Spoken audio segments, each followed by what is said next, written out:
Le Centre national de formation des techniciens en agriculture et en génie rural a procédé à la remise des attestations de fin de formation à une vingtaine de jeunes. On attend des jeunes après la formation pour qu'ils puissent exercer leur métier. Donc leur métier, comme je l'ai dit tantôt, c'est 4 spécialités. Donc à leur retour, ils auront chacun d'entre eux des subventions aux environs de 700 à 800 000, suivant les spécialités. Donc ces subventions vont leur permettre de pouvoir faire leurs activités. Donc c'est des subventions non remboursables avec le projet Agri Jeunes. Cette cohorte, c'est le 4e cohorte qu'on a eu à former pour un nombre de 20 pour cette cohorte. Mais auparavant, on a eu à former pour des cohortes avoisinant les 100. Donc ça veut dire qu'on est au total 152 jeunes qu'on a eu à former et qui ont eu à avoir des subventions.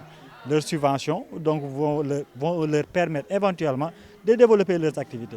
Pendant 30 jours, ces jeunes ont été formés en arboriculture, le maraîchage, entre autres. Dans le cadre de cette formation, Agri Jeunes a joué sa partition. Ces jeunes en formation insertion ont été issus d'un processus de sélection. Ensuite, l'identification d'abord, on les identifie au niveau de leur village. Pour ceux qui ont des intérêts pour ce projet Agri Jeunes. Après l'identification, il y a aussi la phase d'orientation qui nous a permis d'avoir des jeunes en formation insertion. Maintenant, ces jeunes en formation insertion, nous, ils doivent en même temps se faire une formation d'abord avant d'être insérés dans les chaînes de valeur agro-sylvo-pastorales et halieutiques parce qu'on a 4 domaines d'intervention au niveau de ces chaînes de valeur agro-sylvo-pastorales et halieutiques. Maintenant, une fois que le jeune est identifié, mis en position de formation, maintenant, Agri Jeunes va contextualiser avec le centre.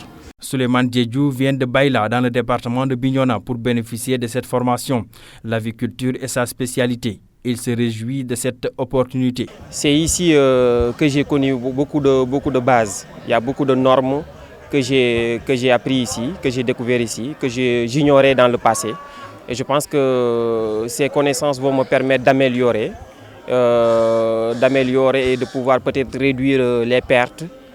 Avant, j'avais peut-être des pertes et je ne savais pas pourquoi. La formation m'a permis vraiment de connaître, de savoir, de connaître les raisons. Et je pense que ça a été riche et franchement, je ne regrette pas d'avoir accepté de venir me former. Donc je pense que ça va être très utile. Contribuer à l'amélioration durable des conditions d'existence des jeunes ruraux et à la réduction de la pauvreté en milieu rural, c'est l'une des orientations de ce centre national qui prône également l'inclusion socio-professionnelle.